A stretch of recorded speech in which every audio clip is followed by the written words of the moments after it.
Hi, everybody. Hi everyone. So we start. Ciao. Uh, Hello. we ask Hi. you. Hi, Hello. we ask you Hello. to please don't talk. We're gonna moderate the chat, so everything you wanna ask, do it in the chat, please. Hi everyone, welcome and thank you for being here. I'm Maria Francesca, co-founder of District, and I'm really glad of hosting this workshop with Readymag. We have many people today from many parts of the world joining, and this actually says a lot about this topic, the portfolio topic.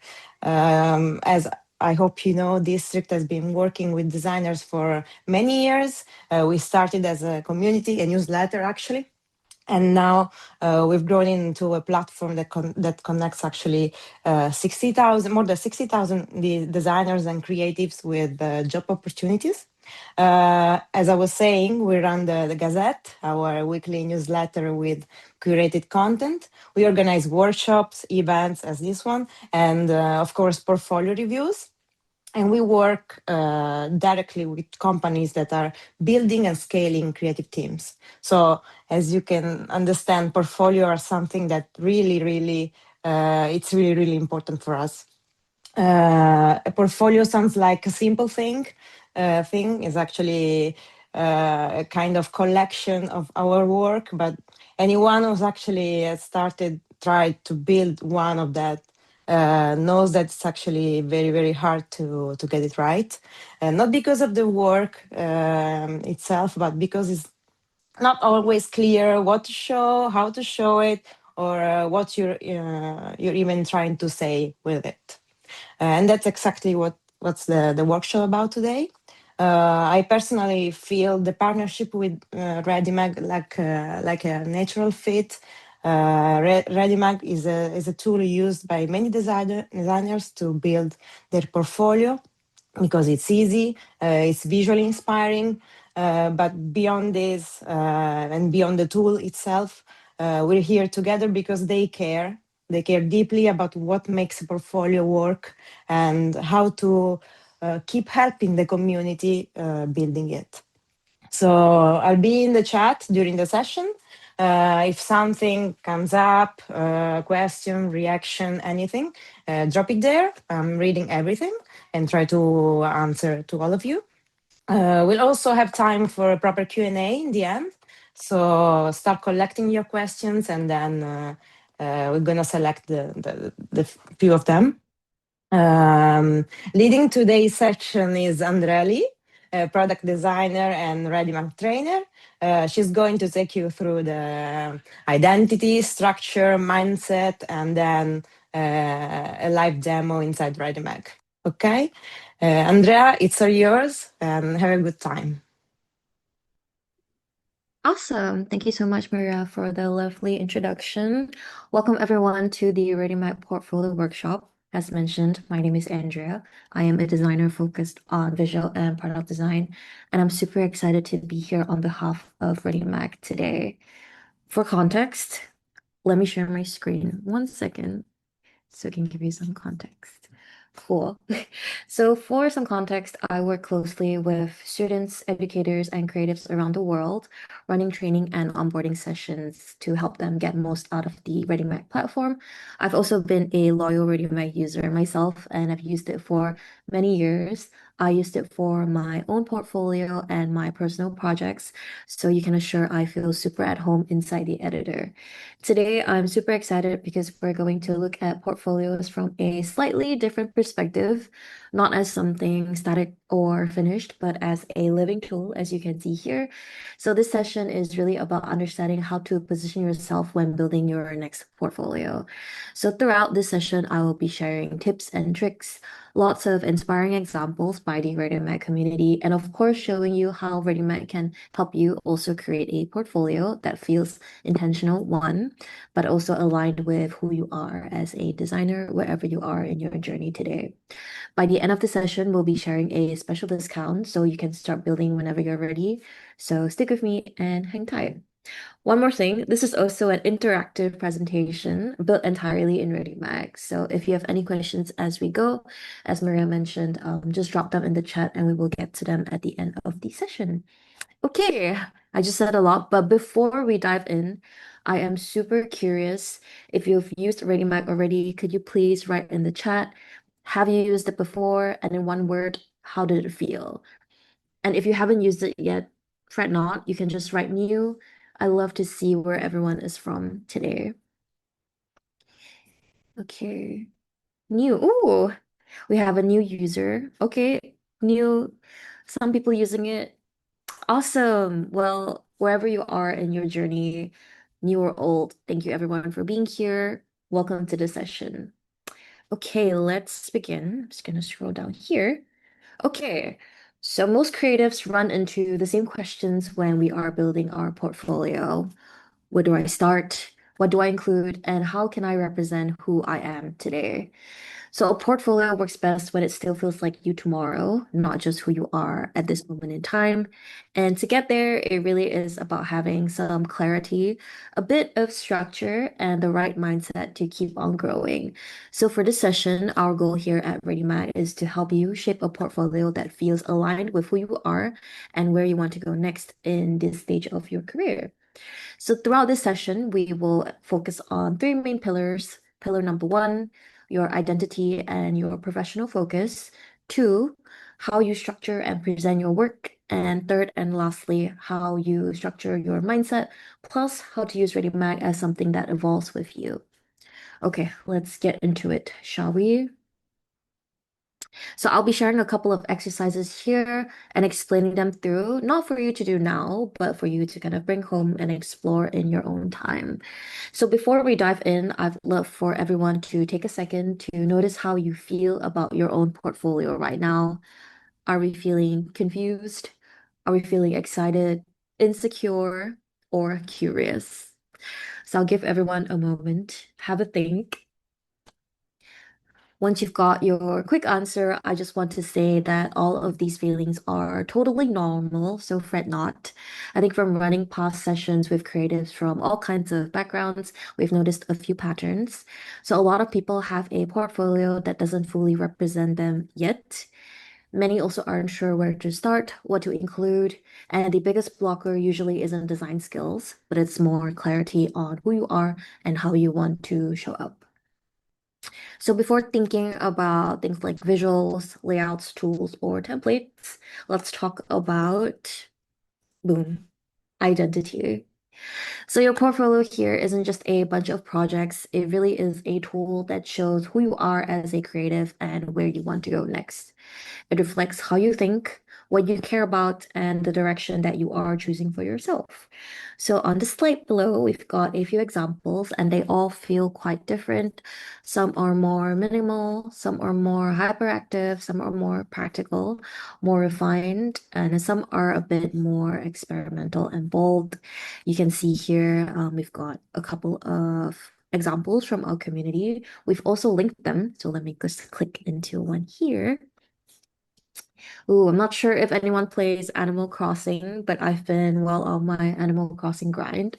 So this is a lovely portfolio by Joanna. You can take some time to explore all the links by our community. Look at the design. I'm in love with it. The layout, the hierarchy, the personality, and how this designer story is being told. There is a lot of inspiration here. So going back, I would like to say with all the portfolios, none of them is better than others. What really matters is how clearly they reflect the person and the designer behind the work. So scrolling down here, you see that we start to ask some real questions like, what is a portfolio for? Well, in short, a portfolio is really just a professional tool. It helps you share your work in a clear, intentional, and concise way so you can connect with real opportunities. Think things like jobs, collaboration, clients, or even personal projects. So a strong portfolio doesn't just show what you do, but it's important because it shows how you think, why you make certain decisions the way you do, and what actually makes you different. So it's a huge part of your personal brand. And I think if I had to simplify it, it's a good portfolio does these three things. Let me just take a sip of water. I'll be sipping water here as I just came off a flu. I hope that's okay. So one, a portfolio shows your process and your results, not just the final outcome, but more importantly, how you got there. Two, it also connects you to different opportunities. So it signals the kind of work that you want to do in the next stage of your career. And lastly, it builds your identity as a creative.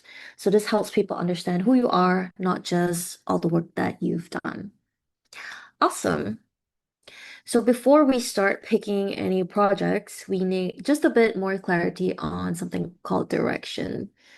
So here I like to leave you with a really simple exercise you can do after the session, again in your own time, of course.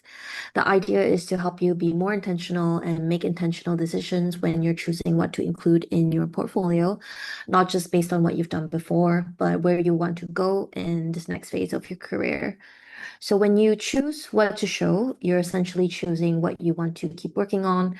So for example, if you really want to focus, you don't want to focus on branding anymore, and you're trying to move more into UI UX space, then your portfolio should clearly reflect that shift. So here are three questions that you can think through. Question number one, what kind of opportunities do you want to attract in the next 1 to 2 years?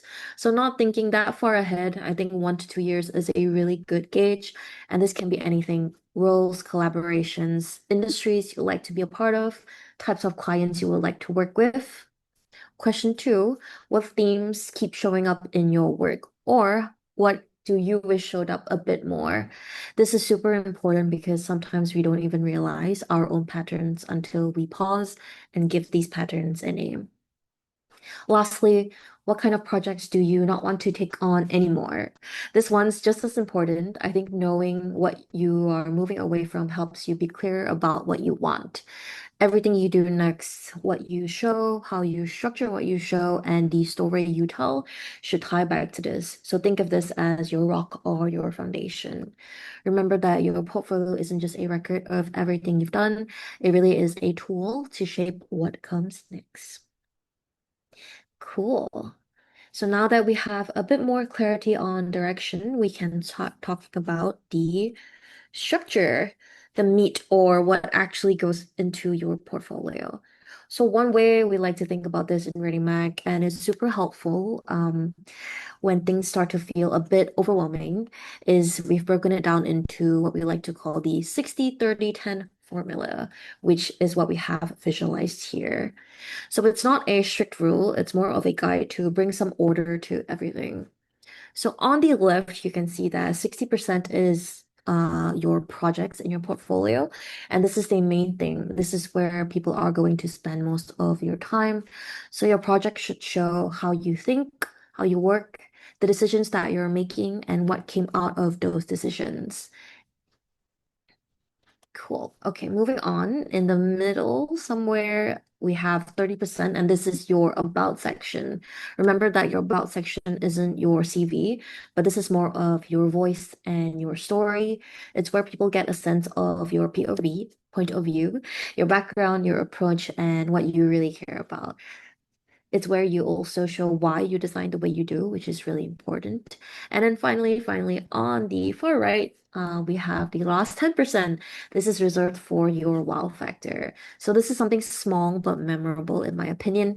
And the wow factor could be a more experimental project, something personal or artistic, a collaboration that you love, or even just a creative way that you like to present your work.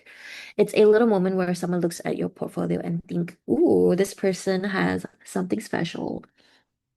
Alrighty, now let's break this down into four key pages that every portfolio should have.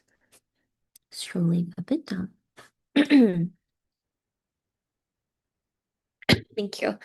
So, regardless of your discipline or your level of experience, a solid portfolio has these four sections.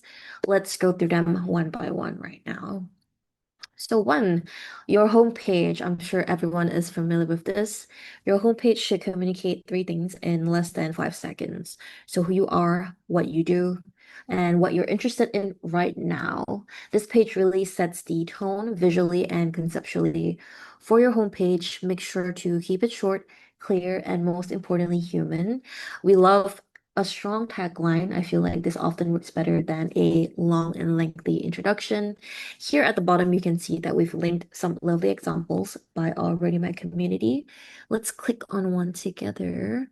Ooh, let's click on this one by Marcel. Okay, so this homepage right off the bat works really well because it immediately pulls you into a strong visual world. You can feel Marcel's personality straight away, even before reading anything. And I think the designer quickly sets a tone with both visuals and just enough information to make you curious and want to explore more. This is one of my favorite portfolios to revisit. Okay, scrolling a bit down. Next, we have our projects. So this is the core of our portfolio. So projects meaning you have a curated selection of work that represents who you are today. We have to also make sure that these are aligned with the opportunities that you want to attract. And one question that we always get here is, how many projects should I include, Andrea? Well, the truth is, it really is not about the number, but it's more about the clarity and strength of what you choose to show. I think a hot tip from us is that quality will always be better than quantity, and I'm sure we've heard it across the board. So people don't need to see everything. I think realistically, everyone is busy. We don't have time to see everything. They need to see what matters. So things like your best thinking, your best decisions, your most aligned work. Again, at the bottom, we've linked some examples, a lovely range of work and how it's displayed. I always love exploring these when I have the time and would recommend you to do the same. Okay. Next, we have the About page. So your About page adds context. It basically helps people understand why you make certain decisions as a creative. So your About page can include your background, your approach, your values, your interests, and sometimes even a short story about how you got to where you are today. Remember to be concise, but also be yourself. Let's click on, let's click on Jay's page here. So immediately this portfolio grabs attention by the bold, oversized type, which I'm a big fan of. It shows so much personality before you even start reading. And reading the blurb of text, you can see all you know who the designer is, what they do, where they're based, without any unnecessary clutter. I also love this minimal layout and good visual hierarchy. Cool. Let's go back here. Finally, we have our contact page. So make sure we make it easy for someone to contact you. So this page should include things like your email, links to relevant platforms like socials, and one clear call to action. So it can be let's collaborate, say hello, or available for new opportunities. Pretty straightforward stuff. So now that we know the structure, let's take some time to talk about something students always ask, which is how do I choose what projects to include? I'm glad you asked. Let's explore that. So here we have another quick exercise. This one's more about how you choose your projects, not just collecting everything you've done. So one really common mistake with portfolios is that everyone likes to just put everything in instead of taking the time to curate your work. I think it's really about selection over accumulation. So the strongest portfolios feel edited, and what you choose also says a lot about you as a person and your identity. So whether you're looking at your projects or when you're looking at your projects, please take some time to ask yourself, does this still represent who I am today? Is this aligned with the kind of work I want to do in the next phase of my career? Does this project show how I think, not just a pretty visual that I made? So we can start here by listing, I'd say maybe 6 to 10 projects. And from there, we can narrow it down. So pick three or four that you feel most aligned with the direction that you defined earlier. Those are going to be the core and the backbone of the portfolio that you start to build. Cool. So moving on, we have the anatomy of a case study. So we hear the word case study everywhere. And to be honest, when I read it, I didn't really understand until later on. So in short, to explain, a case study is basically the part of your portfolio where you show your projects in some context. So sometimes a project can just be shown in a simple visual way, but other times it needs just a bit more explanation. And not every project needs to go super deep into detail, but some projects work really well with just a clean visual representation, especially when the outcome kind of speaks for itself, like branding or identity work, for example, where you can already understand a lot just by looking at the outcome. But there are cases where other projects really benefit from just a bit more detail. For example, I do UI UX work. So when I redesign something or improved a user flow, I want people to understand my thought process as to how I made that happen. And I think the key is really just choosing the right level of depth for each project. So in short, a case study isn't just about showing what you did, but it's about explaining why you did it and how you approached it. So here are simple structures that you can follow for pretty much any project. One, we start with the context. So questions like what is the project about? Who was the project for? And what was the starting point? This, in short, helps people quickly understand the situation before you get into the nitty-gritty or any details. Next, we have the challenge or the objective. So, what problems are we solving? What's the problem that we're addressing right here? And what is the goal? Big questions, but this sets up what you were trying to solve so your decisions later actually make sense. Next, we have the process, my favorite part. This is where you start to show your thinking. So things like research, exploration, sketches, iterations, key decisions, or even constraints. Remember that the people want to see your mind at work, which is usually the important bit because it's where people start to really understand how you think. Next, we have the outcome. So this is where you get to flesh out the final result clearly and visually. So here's where you highlight the strongest part and if possible, include some sort of impact or result. This is also where everything starts to come together and you show the value of what you created. Lastly, at the bottom, we've got reflection. So this is a small section, but so incredibly powerful in my opinion. So questions like, what did you learn in this process? What would you improve? What did this project teach you about your own practice? I think something important to note is that not all projects are huge successes. A good friend of mine once mentioned that the flops are just as important as the slays. Sometimes things don't go as planned, and some projects also never saw the light of day, but that doesn't mean that they're not valuable. And I think this is your opportunity to talk about that in reflections. So I think reflections also shows awareness and some sort of maturity, and that's what makes you memorable. At the bottom here, again, we've linked some case studies from our own Readymag community. Again, feel free to click on them. Personally, I always feel so inspired of how these designers present their case studies and write their own narratives. Remember, what you create matters, but also how you think is what truly sets you apart. And a case study is your opportunity to make that visible to everyone out there.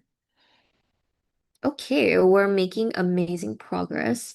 So before moving into things like tools and platforms, let's take some time to talk about boom, mindset. Because almost every challenge in your portfolio building is not only technical, but it's also emotional. And I think it's important to say this clearly that you are not the only one feeling this way. Most creatives, including myself, struggle with the fear of showing their work, comparison, perfectionism, and the feeling of that you're not really enough. So this is completely normal and part of the process. So don't worry, we got you. Here at the bottom, you'll see a short but meaningful list. So this is a small self-check that can help you recognize how you're currently feeling about your portfolio. So whether you feel like your portfolio isn't ready enough, whether you compare your work with others, or whether you don't know which projects are good enough, I will scroll down so you can have a read and have a think. Okay, so let's see. I feel like my portfolio isn't ready enough yet. I compare my work constantly with others. I'm going to check this. I feel blocked because I want it to be perfect. Okay, so now we have a couple of points. Now that I've checked more than one of these, I just want to say that these are all completely normal, and these feelings appear again and again in almost every portfolio session that we've taught across different schools and also different levels of design. And I think the important thing to understand is that these feelings are part of the process. So not just a sign that you're behind, not ever a sign that you're behind or doing something wrong. I think what usually helps is not pushing harder, but doing things like lowering the pressure on yourself, gaining some clarity, and allowing yourself to start with a really strong and good first version. So, with that in mind, let's look at a few mindset shifts that help make portfolio building feel lighter and more doable. Cool. So now that we've acknowledged how common all the feelings above are, I'd love to share a few reframes that usually help people move forward from this blocker. So first is that portfolios evolve. So your portfolio will never be finished. I think the first thing to release and to let go is the idea that a portfolio reaches a final state, as we like to call it. So portfolios evolve because you evolve. New interests appear, some projects lose relevance, and others gain importance. That's a sign that you're active and growing, which is super exciting. I love this narrative because it really changed my perspective on portfolio building.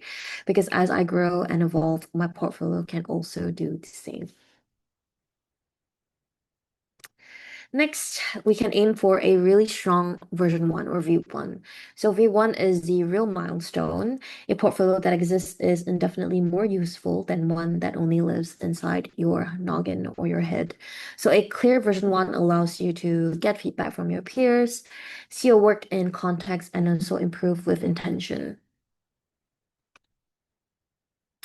Third is that your portfolio is also a self-discovery, and this is a big word, but a portfolio is not just about showing your work, but it's also about discovering who you are as a designer, an artist, or just a creative professional.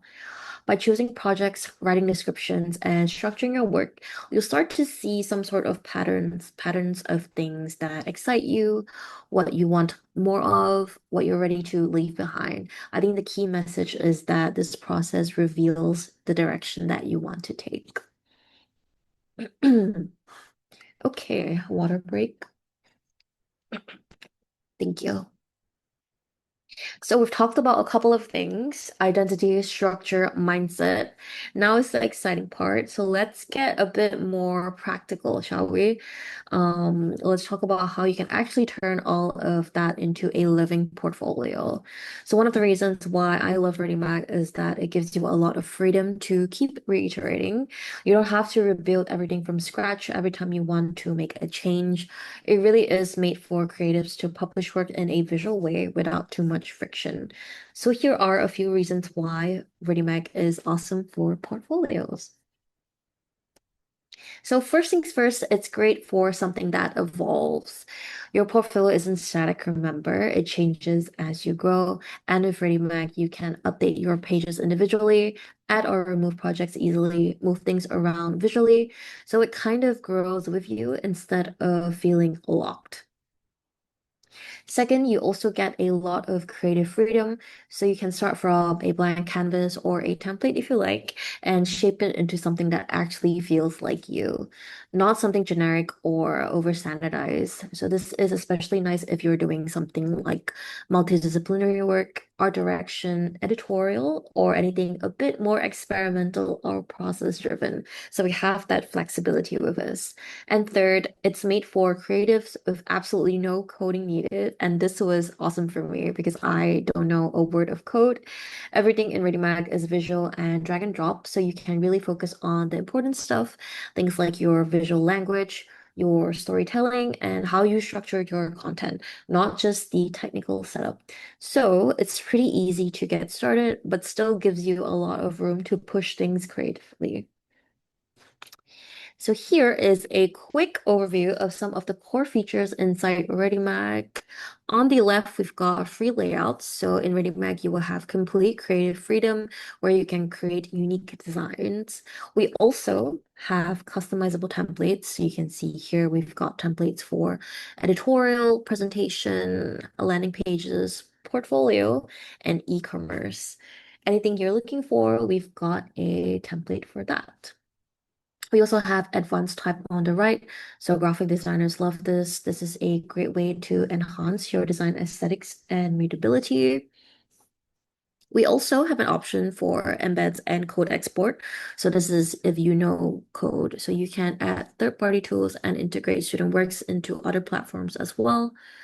We also have a great list of educational resources. So we've got YouTube tutorials, blog articles, TikTok, and other handy instructions to help you master the tool.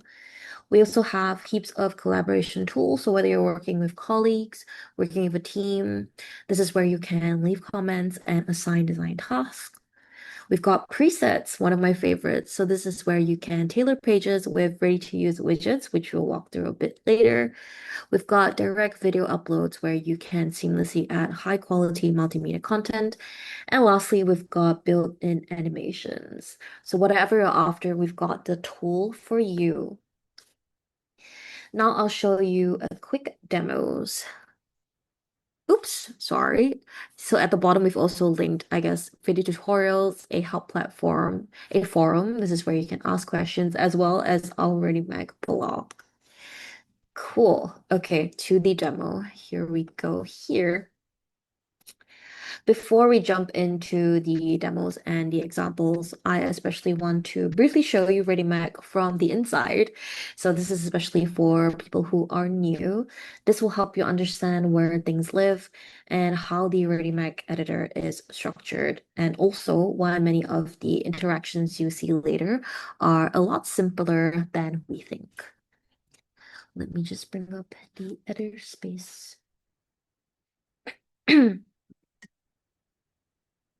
Okay, cool. All right, here we have the Readymag editor. Welcome, everybody. First things first, can we all just take a moment to appreciate this interface right here? One of our top priorities in Readymag is clean and minimal design. We believe that design work should be enjoyable, and this minimalistic workspace enhances that experience. So in the editor, you're going to find two docs, one at the bottom left and one at the bottom right. Starting with the left dock, here there is a panel for adding widgets. So if I click into it, widgets are essentially the building blocks of the project. All of them are listed in the widgets panel. So each widget can be styled and animated to create interactive layouts in Readymag, but we will dive into them right after, so hang tight. Moving on to the left, we have our layers tab, and I'm sure if we do design, we're familiar with this. This is where you can arrange layers. You can also adjust the visibility of your layers right here. You can also manage the background of your website at the bottom. Moving on to the left, we have our devices tab, and this is where you can create layouts for different devices. You can see we've got layouts for desktop here, but we also have for mobile and tablet. On the left, we have our page settings panel. So this is where you can add, duplicate, or rearrange pages. But wait, there's also an advanced setting. So if we click on the three dots over here and we click on settings. So advanced settings is for those who want to fine tune things like the URL, We also have an SEO. So this is where you can give your page a name, give it a description, or input some keywords, something handy to keep in mind to boost your page's visibility on different search engines. When I hover over this, you change to an arrow on top. So clicking on this will take us back to the editor, and the plus icon at the top allows us to invite other collaborators into this project space. Moving on to the right side of the editor, here's what we like to call the second order items. So here on the left, you'll find your design modes. This is where you can lock and unlock your layout to ensure that nothing in the project moves when you are sharing it with someone else. You can also at the bottom leave comments for those you are sharing the project with. Up top, we've got blocks, and this is a feature that allows you to work separately on different pages of different parts of your page, sorry. Moving on to the right, we have our grids and layouts options. So these are, in my opinion, essential for every project. The scale layout at the top feature automatically resizes depending on your browser size. And below that, you will find your guides, your grids, a snap option that allows you to snap your widgets to the guides and grids easily. And we also have these sizes that allows you to see the height of your widget right here. Next to that, you're going to find your project settings. So this is where you can give your project a name, give it a description. You can also protect it with a password, and this is something useful for portfolios. You can also set your code domain. Everything happens right here. And most importantly, publish your website. On the right, we also have a help tab. So this is in case you need additional helping hands while designing. Finally, on the right, we have the preview option. So you're going to be using this a lot. This allows you to view your work after all the edits have been logged in. Okay, so one of the basics of Readymag is that every element has its own settings panel on the right-hand side. So let's start with the text widget, shall we? So if I click here, I enter the text widget, but in short, this is where you can find it in the widget space, shortcut T. So entering the text widget, I can really easily change the message with my keyboard. And highlighting that, I can also change up the font style. Here, I can tweak the font sizing. We also have a library of fonts to browse from, so that happens here. So we've got fonts from Google Fonts, we've got fonts from Type Today, as well as fonts from Adobe Fonts. But if you're not after these fonts, fret not. We also have an option here where you can upload fonts directly for your computer. See what else do we have? Ooh, we also have glyphs. So graphic designers love this. This is a great way for you to elevate your typography into a more professional and visually compelling level. So on the right, you will see a settings panel. So let's see here. We've got shapes. Okay, let me just delete this shape here. So we've got the shapes widget. In short, we've got a couple of shapes to choose from. Let's try to recreate that pulsing motion, which is what we have here. So I'm going to select a circle, just make it a bit smaller, and let's pick a color. Cool.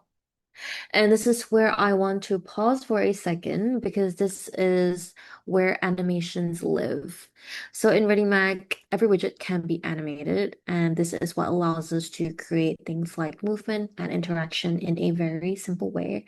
So let's take a quick look at how animations work in Readymag.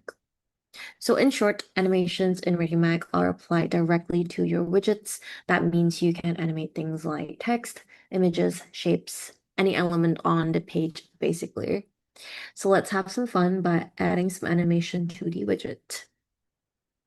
To animate a widget in Readymag, first we're going to click on the widget we would like to animate. So let's click on the circle, and then we can select the animation within the right of its controls. Here you're going to find four primary types of animations to choose from. We've got load, scroll, hover, and click. Let's use load to add some interactivity to the page, shall we? So once you've chosen the animation type, you're going to find four primary effects to explore. We've got move, opacity, rotate, and scale. Let's click the opacity. So let's try to create that pulsing effect again. So let's have it go from 0 to 10. So one thing cool in Readymag is that you can not only apply one animation, which is the load we have here, but on top of that, Readymag gives you the flexibility to apply animations on top of one another. So I'm going to click on the plus and let's click hover. Boom, you can see we have our second effect. And to make the pulsing effect, I'm just going to click on scale. So let's have the shape pulse from a scale of 20 to 100. Okay, so let's preview it to see what we have. Moment of truth. Okay, the circle. And now we're gonna hover. Cool. Awesome. So this is something you can do to create really complex animations on top of one another. So going back to the animation, you can see we've got a couple of additional settings here. For each animation you can define, on the left is the delay. So this is where your animation starts, and duration on the right is how long your animation lasts. This gives you control over things like rhythm and your pacing, not just the effect itself. At the bottom, we've got some extra controls. So this is where you can add loops. You can also copy all your animation settings and reuse them on other elements. And you can preview the animation instantly, which is what we've done here. I think the key takeaway here is that animations in Readymag are visual, modular, and super easy to control. You don't really need complex logic or code. All you need is clear intent and a few simple settings. Awesome. So now that you've seen how animations work, let's take a look at how they're used in some portfolio examples, shall we? Okay, just gonna bring up the next page. Okay, so next part, we're doing super well. Let's move into a series of short demos and examples. I think the goal here is not to teach you how to build everything, but to show you what's possible with Readymag, especially when it comes to interaction and visual storytelling. So all of the examples you'll see next are based on Readymag templates, so you can access them later, open them, and adapt them to your own portfolio. For each example, I'm going to be showing how it looks live and then briefly how it's built inside the Readymag editor space. Cool. Don't worry, we've also linked this and we'll be sharing this template after, so don't worry, we got you. Okay, let's start with the first demo. Using other elements as animation triggers. So in Readymag, you can use other animations on the page as triggers. So why this is powerful is because it separates the interaction logic from visuals. It also enables flexible and reusable interactions. Let me show you what I'm talking about by an example here. Cool. So here we have a project. Don't see anything happening now, but when I hover over the project title on the left, Acro Dreams, you can see that the corresponding project image appears in the middle, and the same thing happens when I hover over the category, so design, as well as the year 2015 on the right. So the interaction is driven by text elements, not just the image itself. And one thing I like about this interaction is that when I flip through, boom, you can see this really cool stop motion effect that I always love when I'm visiting a portfolio. So cool. Let's see how this is built inside Readymag, shall we? It's gonna click open the editor space.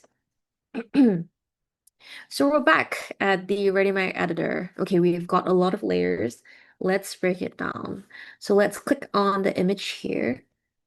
You can see that we've got the image, and on the right, inside the animation settings, you will find at the top the trigger option. So in this case, you can see that the trigger is set to a different element in the editor. So it's set to Echo Dreams, which is the title of the project. It's also set to Design, which is the category that we flipped through just now. And lastly, it's set to the year 2015. At the bottom, you can see that we've set the animation to go from 0 opacity to 100. So this explains the quick stop motion effect that we saw just now. So what this means is that when the user interacts with any of these text elements, the image activation is activated. So let's look at it in action again. Boom. Echo Dreams, Design, and the year. You see the same image pop up in the middle. And this approach basically gives you a lot of flexibility. You can basically create relationships between content elements. It can also guide your attention without adding any visual noise. Think about hover menus that you can use for your portfolio. This is also a great way to design more editorial style interactions that feel intentional and refined. Cool. So scrolling down here, you can see we've linked some other examples in the practice. Let's have a look at Gustavo's portfolio. Again, one of my favorites. Okay, so lovely portfolio. When you hover over a project name in the middle, you can see that the image on the left changes in correspondence to the project. So you can preview the work without clicking into the next page. One thing cool is that if you hover on the creator's image on the left, it creates this crazy burst. So super high energy moment that feels playful and attention grabbing for anyone visiting the website.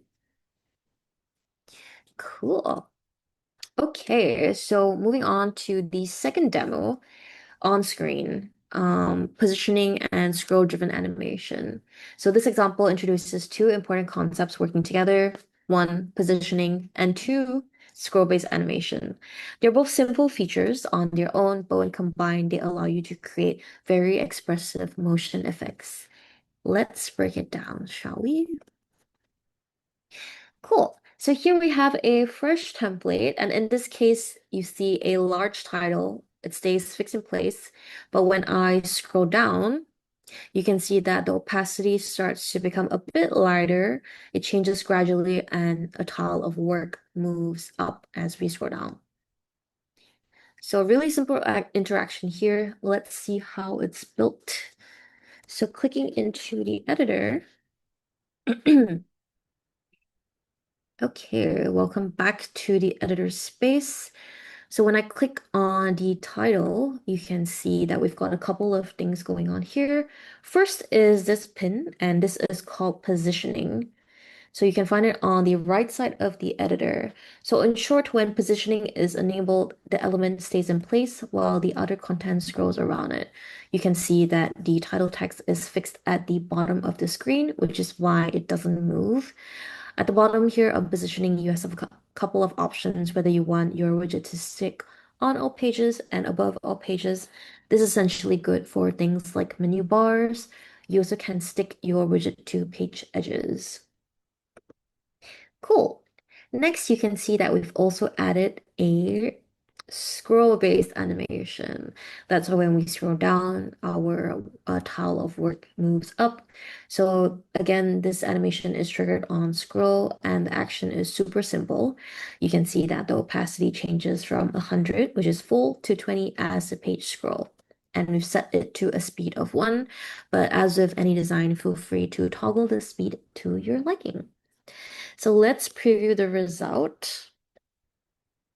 Again, as you scroll, you can see the title remains in position, but visually steps back, allowing the next content at the bottom to take focus.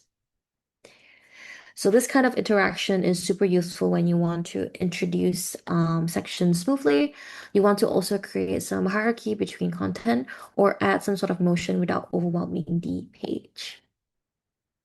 Cool. So scrolling down again, let's take a look at an example let's look at Heidi's portfolio. Lovely colors here.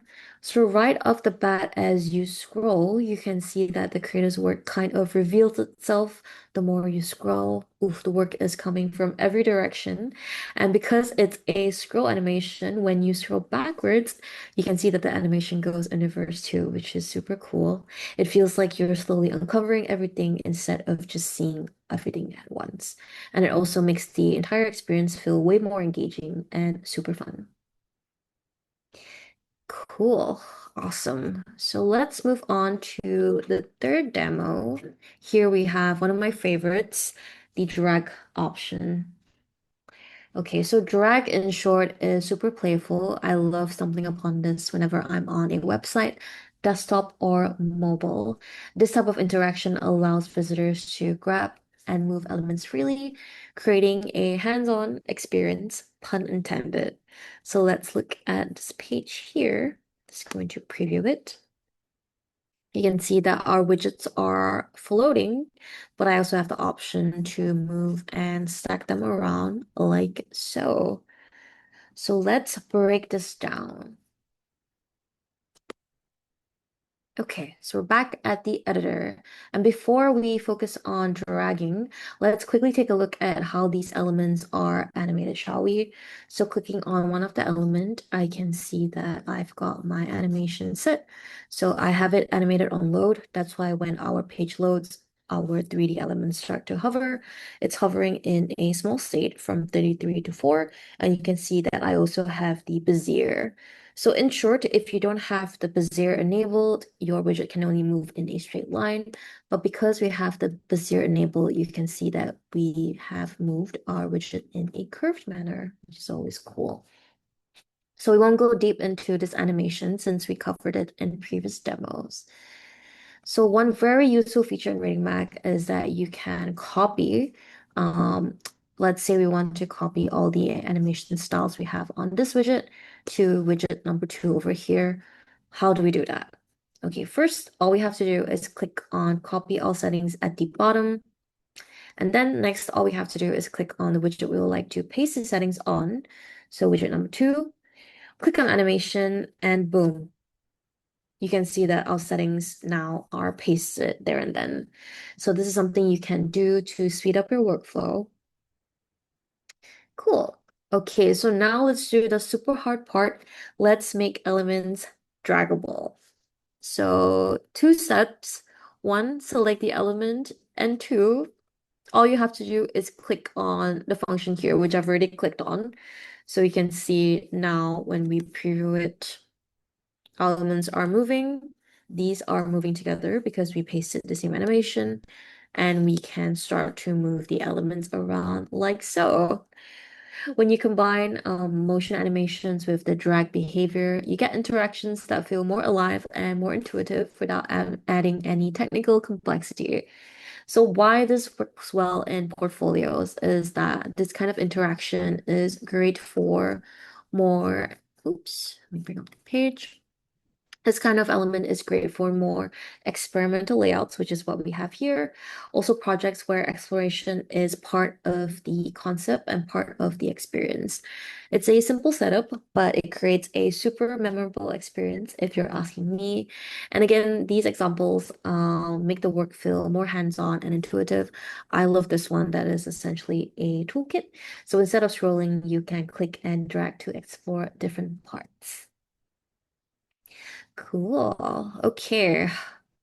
Now let's look at navigation between pages and how that works in Readymag. Something super important when you're visiting any site. Sorry, let me take it. Thank you. Okay, so navigation is a key part of building your portfolio because a portfolio is not just one page, but a set of connected spaces, which creates an experience. So I'm going to bring up the next template over here. So here we have an architectural template built again in Readymag. So you can see that we have the homepage here, and the homepage is essentially an overview of all the projects, as you can see. But I also have the option to click into specific projects. So let's click into project number 1. This is where we have an overview of more images, the title, as well as a blurb of text explaining the project. At the bottom, we have an option to go back, or we can go to the next project over here. Up top, we've got the About page, which is linked, as well as an option that brings you right back to the home page. So let's break this down. Okay. So back in the editor, first I want to highlight the different pages that we have here. So we've got the home page, first project, second project, third project, as well as the about page. So in Readymag, you can add different types of links to elements, and for this demo, we'll focus more on internal page links. So these are links that take the user from one page to another. So let's scroll down and start with the project title over here. So I'm going to click onto the widget, and on the right, I want to access my link settings. So you can see here, I've got a couple of link options. So if I click onto the button, you can see that we can drop the website URL, but in this case, we can choose the page number. And since we want to link it to page 2, which is the first project in detail, let's type page 2. Cool. So now when we preview it, clicking on the link takes us to page 2, to the project page. Okay, so now we're in the project page. Let's do exactly the same with the links here. So at the bottom, I want to link this to the home page. You can see that I've set it to 1. And then next for the following page, I want it to go to page 3, which is what we set here. And if we scroll up to the title, again, something we can do more for navigation is that we can have the title link back to page number 1, which is the home page. So no matter where you are on the site, you can always click it to return. This is a simple, intuitive way to help users navigate without needing an extra button. So lastly, we can click on the About the Studio, and let's make sure it's linked to page 5, which is the last page.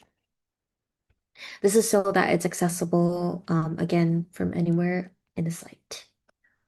Okay, so again, let's have a go. Homepage, clicking into this project 1, navigating back to homepage again, and then navigating to the next project. Okay, and I guess why this matters for portfolios is that this kind of internal linking allows you to create clear, intuitive navigation that guides users through your work. This is also important for you to structure your portfolio like a coherent system, not just isolated pages. The logic is simple and also gives you a lot of control over how people experience your work. Okay, so next I'm going to show you another type of link. So we went through internal links. Let's move on to something we like to call anchor links. This is another type of navigation in Readymag and is especially useful when you want to show multiple projects or sections within the same page. So instead of separating everything into different pages, let me show you an example. Okay, first template again. So in this example, all the projects are essentially in one single page as we can see here. At the top, we've got a little projects menu with the project titles. So instead of opening a new page, you can see that each menu item actually links to a specific part of the page. For example, if I click on to Echo Dreams, it brings me to the first project here, Echo Dreams. Clicking on Skyline Reverie, it brings me to the middle of the page. And clicking on Pulse of Time, it brings me all the way to the end of the page. So this creates a smooth editorial style navigation, which is ideal for portfolios that want to feel cohesive but also easy to explore. So let's see how this is built inside Readymag. Okay, so I'll select the widget here. So let's click on Echo Dreams. And again, you can see that we've already applied a link. But if I unclick this, so we went through page number. Next, you see that we find something called anchor. So this you can find under the link settings. So let's click on that. So when you choose the anchor link, ReadyMag essentially shows you a horizontal line in blue, as we can see here. So this line represents the horizontal position in pixels where the link will scroll to. So I can place this line exactly where I want the page to land. So usually a hot tip from us is that you can place it at the beginning of your project or the section. In this case, I'm going to link it at the top of the Echo Dreams image. So I'm going to click on here and you can see we have the pixels and the position of the page. So let's preview it again. Okay, so clicking on Echo Dreams, boom, brings us to the start of the project. Now let's do the same for Skyline Reverie. Clicking on Anchor again and bringing it to the top of this project. Cool. And then Pulse of Time. Again, anchoring it to the last image, taking us right at the bottom. Cool. So now you can see we have everything linked. Super quick. We literally did that in 1 minute. Awesome job, you guys. Okay, so again, why this is useful for portfolios is that anchor links are a great way when you want to keep related work on one continuous page, which is what we saw just now. It also allows for really quick navigation without breaking the flow. You can also create portfolios that feel more structured, more editorial, and more intentional. In my head, this is a simple feature, but it gives you a lot of control over how people move through your work, which is super important. Okay, next we have something very common, external and contact links. So these are essential for helping people reach you outside your portfolio after they've read your work and about who you are. So let's start with an external link here. You can see we have a contact page. So we have the Instagram and email. Let's work on linking these two. So going into the editor space, I'm going to select Instagram. And then you can see we've got something. Let's see. Okay, so for external destinations, all we have to do is choose the web URL. And you can see that I'm able to just paste my URL. I'm just going to get Readymag's Instagram and paste it over here. And you can see at the bottom, I have an option to open this in the new tab. This way, when someone clicks in the link, the Instagram profile opens in a new tab and the portfolio stays open in the original tab. So when I preview it, I'm just going to click on the link and it brings me straight onto the Readymag space. Awesome. Okay, next, let's have a go at doing the email link. So again, selecting the email, I'm going to go in the link. And now instead of the website URL, I'm going to click email. And I'm just going to type my email at the bottom, like so. So now previewing it, you can see that when I hover over the email at the bottom, it actually takes me to mail to Andrea at readymag.com. So these two links are small details, but they play a big role because they essentially allow you to connect your portfolio to your online presence. And it also makes it easy for people to contact you. And also it removes friction from the next step after viewing your work. Cool. Okay, to wrap up this demo section, everybody, let's look at slideshows. So this is one of the most flexible widgets in Readymag, and slideshows are especially useful. Let me just preview this. Slideshows are especially useful in portfolios when you want to show a variety without breaking the flow of your page. So in this example, you can see that we've got a slideshow, and clicking into it, I can actually flip through different graphics that I have. Immediately gives some context about the designer's work. You can show different projects, styles, and formats before the visitor even scrolls. And I love slideshows because this also connects directly to what we discussed earlier, which is using your homepage to set the expectations and the context for someone exploring your portfolio. So let's see how this slideshow is built inside Readymag. So I'm going to click on the editor. Okay, so in the widget settings, you can see that I have all my images put here, and I can really easily rearrange the pages in the slideshow. But this is where you can find the slideshow in the widget settings, just over here. Okay, so managing images on the right. From here, again, you can reorder the image by dragging them up or down, like what we did. You can also really easily replace the images, remove them, or even add new ones at the bottom with the plus sign here. So this makes slideshows very easy to adjust as your portfolio evolves. You can also control how visitors interact with the slideshow, and that happens over here. So we've got a lot of things happening here. Let's walk through some of them. So at the bottom, you can enable or disable things like arrows. So we've got a library of arrows for you to explore. If you love a pointy arrow, we have that. If you love a bit more of a chunky arrow, we also have that. Don't worry, we got you. Let's see what else we have here. You can also customize things like your counter. So here you can see that we have it enabled in numbers, but we can also have it in dot mode if you're after that. You can also toggle your icon's color. So if you're after having it something more funky. Cool. Okay, so what else do we have? One of the most important parts of a slideshow is the transition.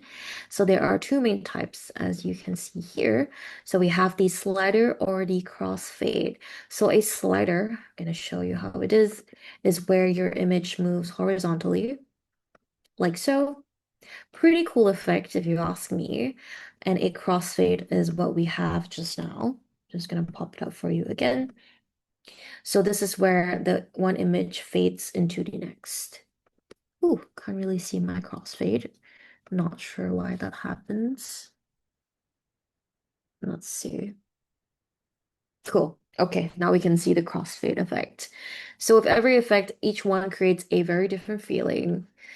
So going back into our settings, you can see at the bottom, we also have some options to adjust the timing as we just did for the crossfade, but we can also adjust the rhythm, whether you want your slideshow to play on click, play on hover, autoplay.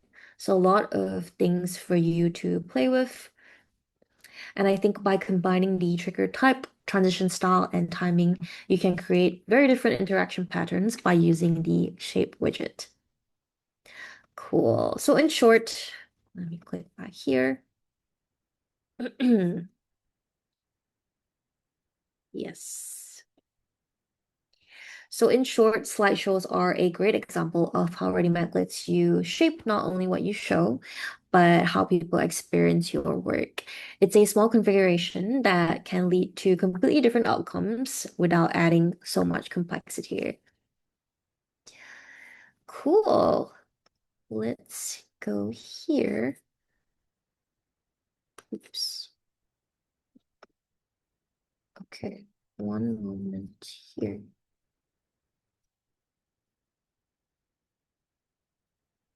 Sorry about that. I seem to be having a... Okay, awesome. So we've gone through a lot today. Sorry for the technical difficulty. Before we wrap up, I just want to leave you with five simple principles. So these are things that can guide you beyond today, no matter where you are and what you're working on right now. So before we wrap up, I want to leave you with, again, five principles. Principle number one, be yourself. So this is where you can show the work that actually feels like you, not everything you've ever done, and not what you think you should show or not what someone tells you you should show. When you are honest about your work, you naturally attract the right people and the right paid opportunities, and that's more valuable than just trying to fit in.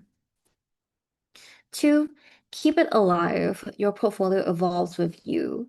So your portfolio is never really done, as we mentioned. It should grow as you grow. That is the entire point. So you can think of it as an ongoing conversation with your future opportunities. Treat it like something you can always come back to, update, tweak, and refine over time. Show your process, not just the output. So what you create matters, but also how you create is what sets you apart from the crowd. Don't be afraid to share your decisions, your method, your exploration, and your learning. This process is absolutely where your uniqueness lives, and that's also where your personality shines through.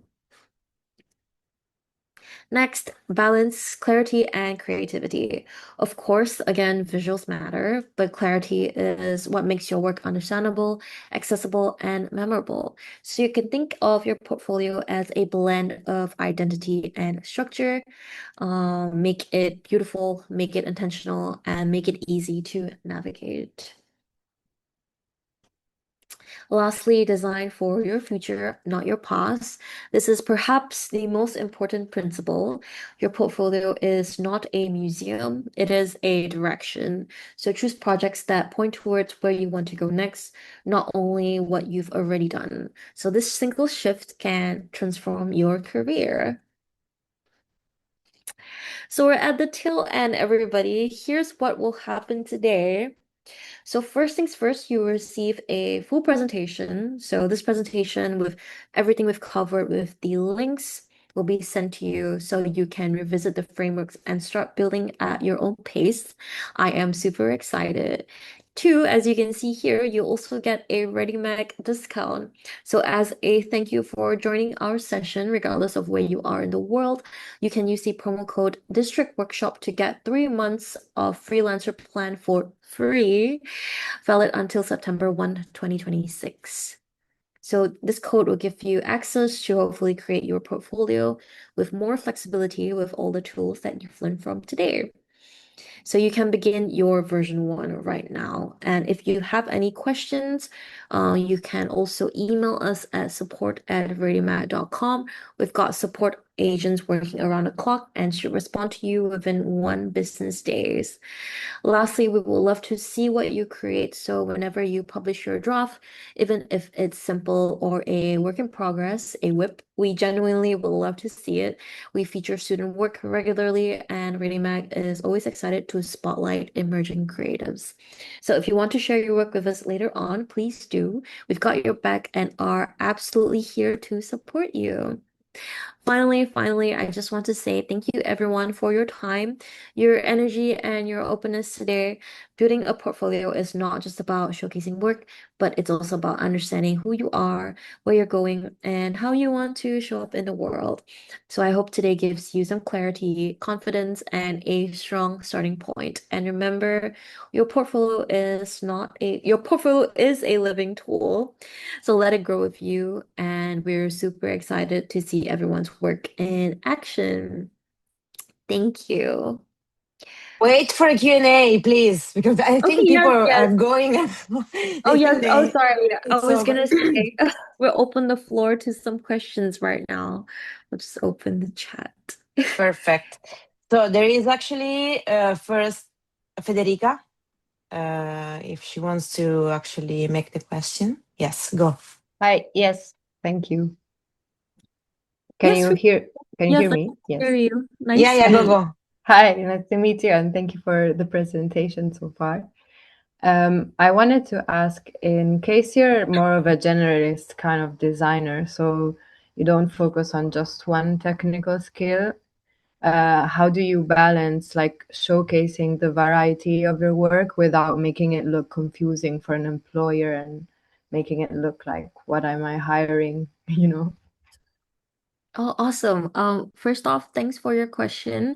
Um, I want to say that I resonate with this so much because I think I myself am a generalist. So to answer your question, I don't think there's a right or wrong way to pick what work you want to choose. But looking at what we discussed just now, maybe you can have a think of the right projects that maybe show your thought process. I think that's something that can really set you apart. So maybe you can pick maybe one key project that shows your thought process And then at the bottom, you can highlight some additional process. But what's important is that this project should really speak to the kind of people that you want to work with. So this is something that you have to have a think about. One thing I want to highlight is that in Readymag, we actually have an example section. So this is where you can explore designs created by the community. This is my favorite spot for design inspiration and features a ton of cool projects. Up top, you can see we've got categories, and we actually have a categories for portfolios. So here, I'm sure you'll find someone that is also similar to us, a generalist. And I hope this gives you some inspiration as to how you can start on your portfolio. I hope that answers your question. Yes, thank you. Thank you so much. Great. Next is Tepi. Hi, Yes. how are you? I don't know if you can hear me. Yes, I can hear Okay, you. yeah, my question is that I have heard a lot of people say that portfolios shouldn't be overly designed and they should focus solely on the projects.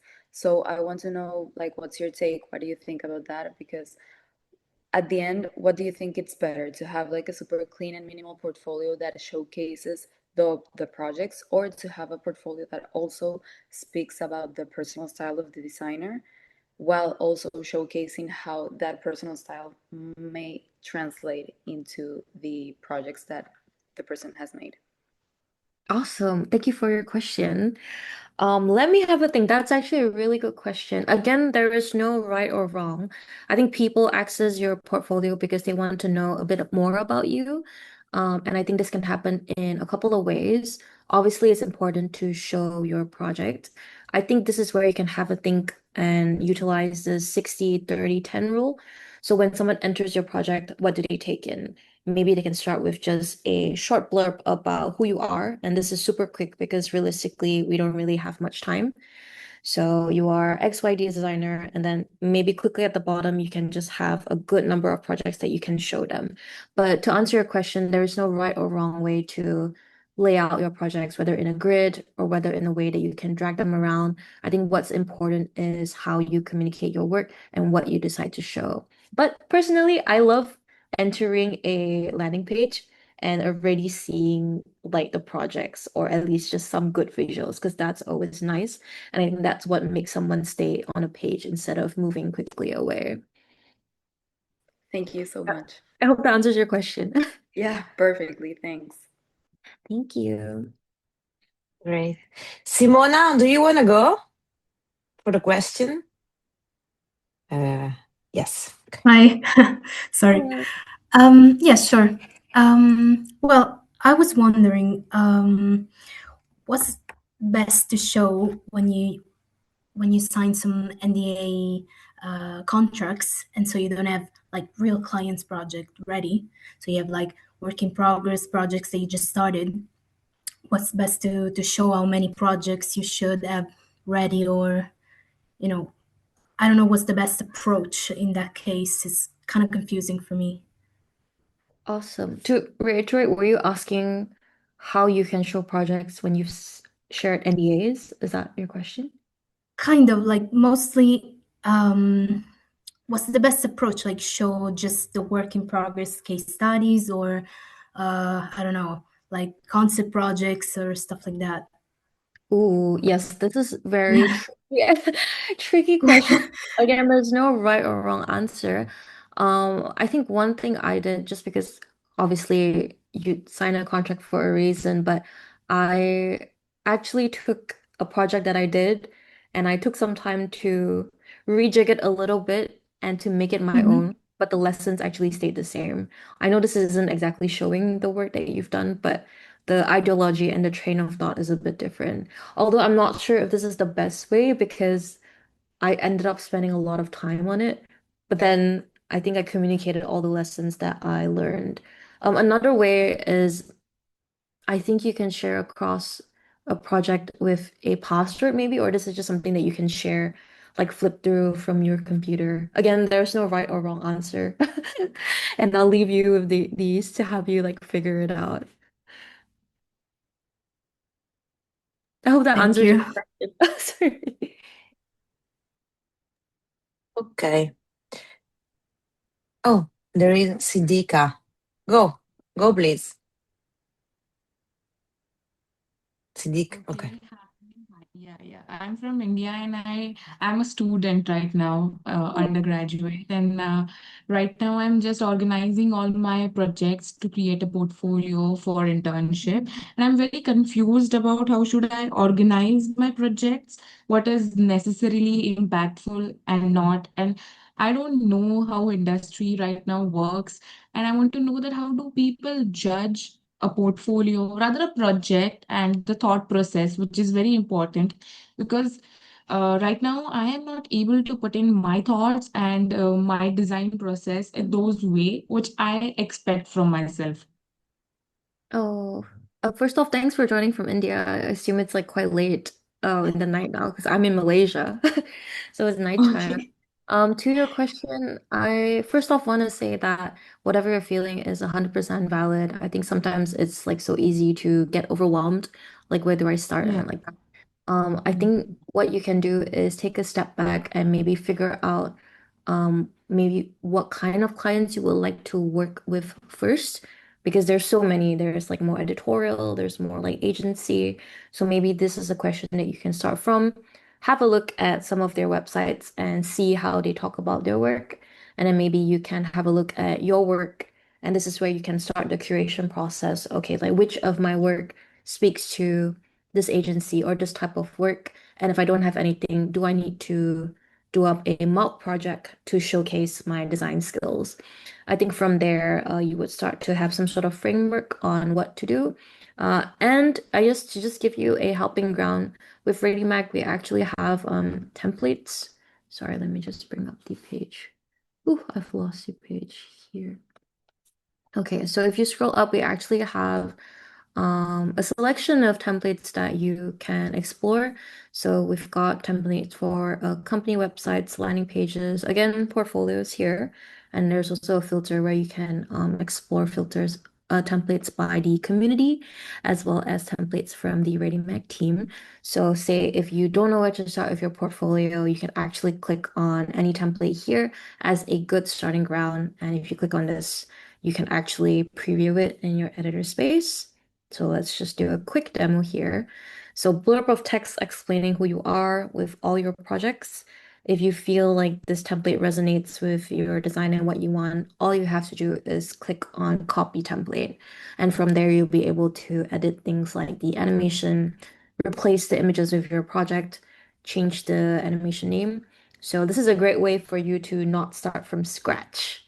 I hope this helps your question. And don't be so hard on yourself. You'll be amazing. I'm sure. Thank you. Thank you so much. Thank you. Thank you, Siddiqa. So next is Lily. Hi. Sorry, can you guys hear me well? Yeah. Cafe. Okay, I wasn't sure if the background noise is hearable. So my questions are mostly technical. I want to know how to, like when I'm adding a new project in my portfolio, how do I add it without rearranging the whole homepage? And then the next question is,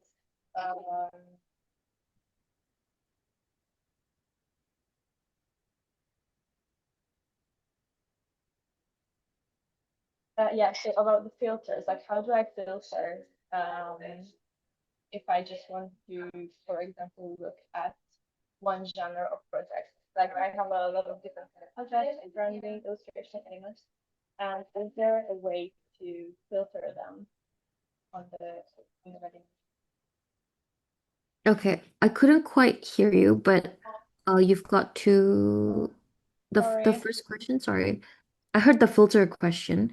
Um, maybe.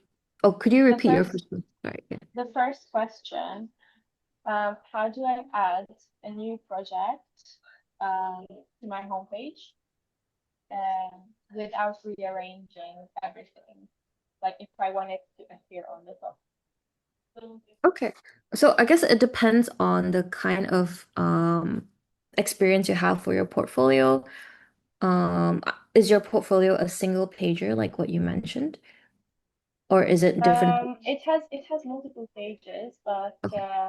I'm talking about like the home page where I have all of the projects next to each other. Oh, awesome. Okay. Yeah, in that case, I think what you can do is what we went through just now with the let's scroll through this with the linking.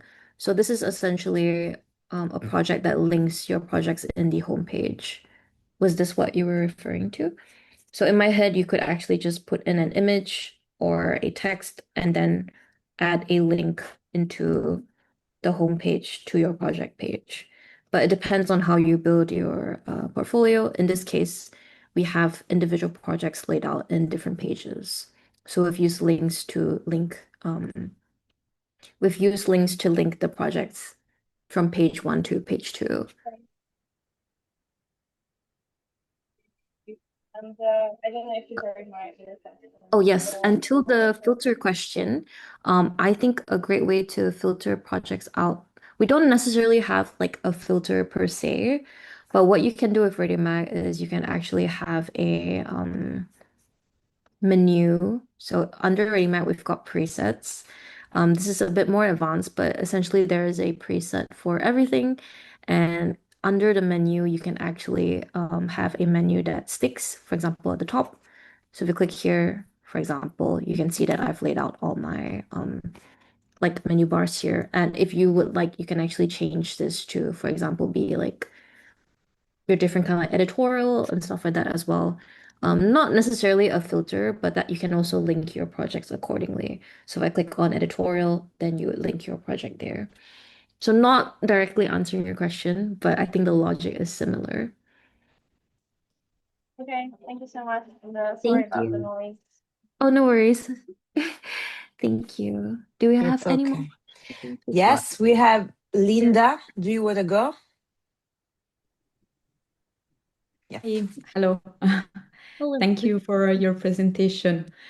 Yeah, I was wondering like how I can find like my visual identity. Let's say I'm a multidisciplinary designer and yeah, I have my identity in project, but sometimes I feel that I'm too influenced by trends and other portfolio styles. So I see too many portfolio and I think, oh, that's super beautiful. It could be mine. And so I feel like I'm influenced by too many things and I don't know how to select my style, my visual, and that's the thing. Oh, also, I resonate with this so much. I feel like you get analysis paralysis by looking at everyone's work because every day someone is launching like a new project and there's a lot of inspiration, sometimes too much inspiration. I think a good practice that I do is essentially time blocking.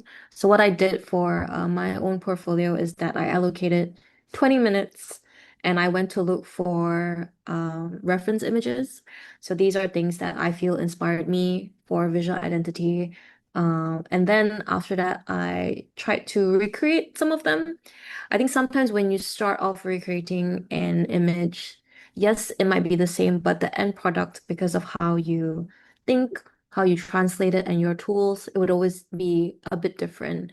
And visual identity for every designer is so I mean, it changes all the time, right? As you like learn more tools and stuff. So I feel like it's never really set in stone. I think that's a good way for you to start. Even if you feel like your style now is similar to someone else, I think there is no issue with that because your portfolio is something that can always change. So I think it's completely fine to have one identity now and maybe in like 2 months another identity. So yeah, have a go at just, recreating something that you like. You never know what you might end up with. Could be something entirely different. Okay, thank you. Thank you. Okay. Do we We could have a last one. It's fine. Yes. Emiliano, you want to go? No. Maybe he's not here anymore. Oh, no Anyway, worries. I answered him in the chat. Oh, Okay, good. so I Oh, think we're done. I thank you very much, Andrea. I thank also Anna. I don't know if she's still here from Readymag. And we, as she said, we're gonna send you the link to review, to rewatch the registration of the session. I'm gonna send you also the presentation, a document with all the questions that we had actually in the chat. And I'm gonna answer so everybody can actually read them, because in the chat was a bit messy. And also the exercises that you saw in the presentation, so you can actually have fun.